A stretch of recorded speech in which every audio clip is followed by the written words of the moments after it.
Alright guys, welcome to another film. On this one we're going to be doing exam 2 material. So we're going to start out with some new stuff. Let's do the Pinnacle rearrangement. So basically what this is, we're starting to do, this is where mechanisms become a big deal. And they're not just like memorization mechanisms, they're actual, in my opinion, they're more like you can think it through and you don't actually need to memorize it if you understand what's going on. So we're getting into the understanding phase of Orgo 2, which is kind of cool for some. And then it causes major problems for others. So we want to make sure that this isn't going to cause major problems for you. So let's go ahead and get into this. This is the Pinnacle rearrangement. Alright, you're never actually probably going to see this on a mechanism section because I just haven't seen it in so many years. It's very unlikely that this would actually be a mechanism on that you would have to show all the arrow pushing for the exam, simply because there's going to be so many more to learn that he's going to want to choose something else that's more tough. Anyway, so we've got this. You're always going to see this presented in the same way, and I'll explain what I mean by that when we get into our second example. All right, that's going to be our second example. So the way it's always going to be shown is it's going to be a symmetrical molecule. So you see how we've got this pentane with an OH connected to another pentane with an OH, so it's symmetrical. Here we've got basically like an isopropyl group here, and then we have an OH, then we have another isopropyl group with an OH. Basically the point is this thing's symmetrical. That part doesn't really matter, but I'm just making a point. Anyway, you got an O going over to the protons. You're going to get used to this. It's always O's grabbing protons or things attacking at carbonyls, which we haven't really jumped into quite so heavily yet, but we'll get there. So this is what you've got. But you notice this OH2 plus, it's a good leaving group. We've seen this before. So let's go ahead and make it leave. So actually that forms water, which you can write that because that's nice. And I believe this is in equilibrium. You're going to want to show those arrows. So now, here we are. We've got a tertiary carbocation. So this is a stable carbocation, but it actually gets better. We can have a methyl shift. Alright, which is it's a type of carbocation rearrangement called a methyl shift. So basically what happens is, the way you can think of it, this methyl group just moves over here. And if we do that, that leaves this area here with only 3 bonds to that carbon, because one of the bonds, this whole methyl group, let's just take it and put it over here. That's what we effectively did. Therefore, we leave this carbon electrophilic, positive charge. 3 bonds to that carbon right there, this one, and that one. So now we've got a positive charge there. So our next step is to notice that we have lone pairs on this O. We have a resonance form. That's what this is. So we're going to do that. So this is where the formal charges becomes a big deal. When you get into what we call this chapter carbonyls, it's going to be very, very important that you remember your charges. You realize that you've got 3 bonds to the oxygen and then a lone pair there. Gives you a positive charge. You realize that you've got this positive charge, okay? And whenever you see a positive charge on this O like this, you've got this H. The next step in this Pinnacle rearrangement is to pull off this proton. So I'm going to rewrite the whole molecule down here. So the oxygen, the lone pairs on this oxygen from the H2O, go and grab a proton off of that thing. The electrons dump, and you get this beautiful molecule. And that's the answer for this one. And that's the mechanism. If you were to be given this problem on the exam, you'd have to be able to quickly work through it, and you would be able to start skipping steps once you become very familiar with it. But that'd be your product. Moving on to the second one. Once again, lone pairs on the OH, go and take the H+. We're in equilibrium. We're going to want to use equilibrium arrows, I believe. If you're ever in doubt, just go ahead and put equilibrium arrows. And I also think that a lot of these mechanisms in the carbonyl section have equilibrium arrows.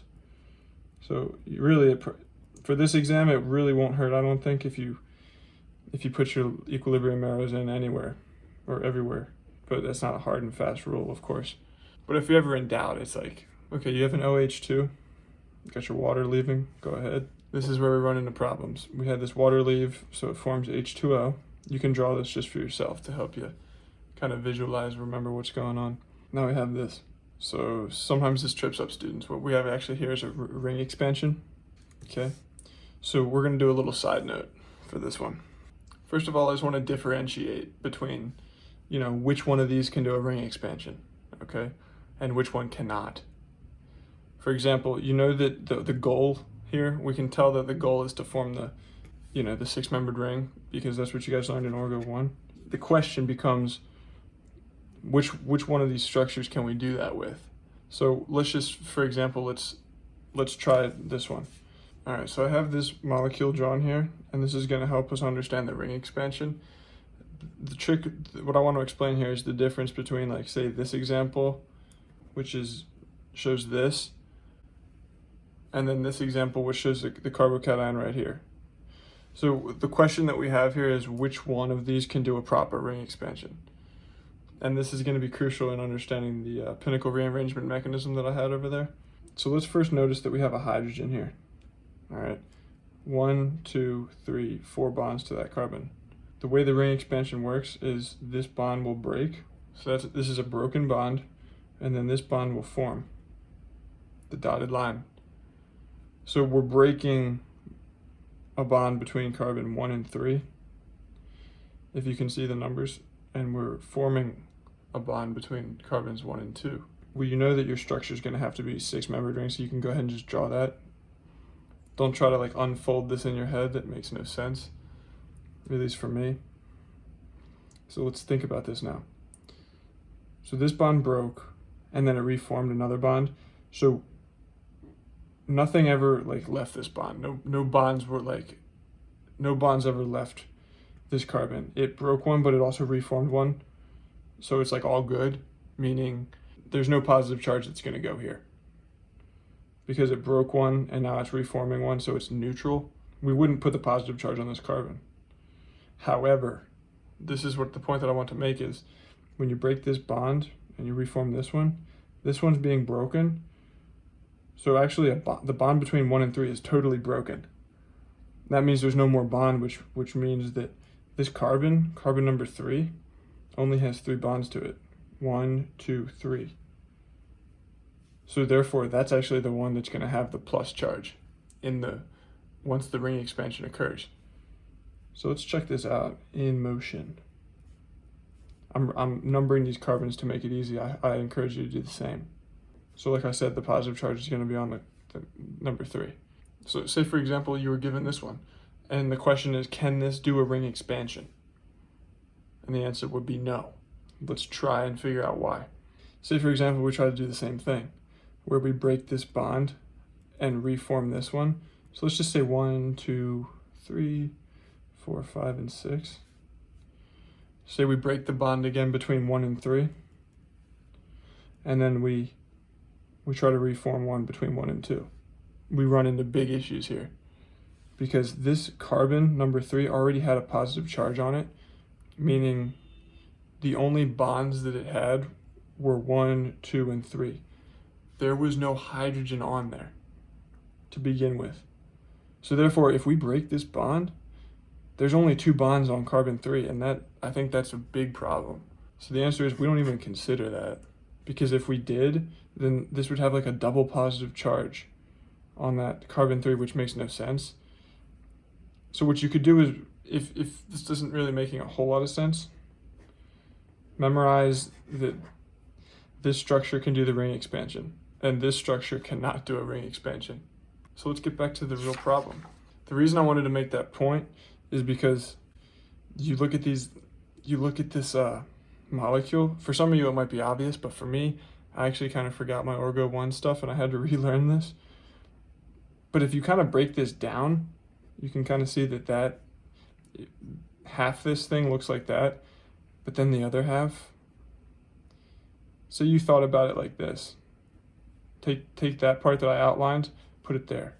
Now take this other part here, and just imagine it there. One could easily confuse the idea that, wait, could this be done the ring expansion? So could the ring expansion happen over here? No, it can't happen there. It's this one, because it's the carbon away from the ring. Okay, so if that didn't really make sense, what I had to do is actually flip this molecule in my head in order to visualize it in this form, so that we could do the proper ring expansion. So basically all I'm doing here is just like flipping this thing over so that I can now watch this. Now I can see this outline that I drew. We realize that that can do the ring expansion. We have that same structure right here, the one that I just outlined. So now we're good. We can just perform the same steps right here. And the reason it's cool is because it's consistent. And consistency will get you the right answer. Okay, so let's do some numbering here. I'm numbering these strategically because I know what's going to happen. So now let's just perform this the same way that we did on the simple example. Simple example as in this one. Just see that in this molecule, which we can. So we break the bond between 1 and 3, form a bond between 1 and 2. This carbon becomes with a positive charge because we broke a bond and did not reform one on there. We broke a bond with 1 and 3, but we reformed another one with 1 using 1. When we broke the bond between 1 and 3, we did not reform another bond on 3. Therefore, this is the way I like to do it. You'll get used to your own style of numbering if this doesn't work for you. Anyway, number 3 had the OH group. And like we said, that was positive. And number 2 here actually has this big pentane. So I like to just draw it right there. So that's your ring expansion. And that can be confusing sometimes. So now let's bring these electrons down to finish out the Pinnacle rearrangement mechanism. Okay? So that's where we're at. We remember water left. So what we can do here is something special. H2O, lone pairs, bam. And that's your product. Water deprotonates. There it is.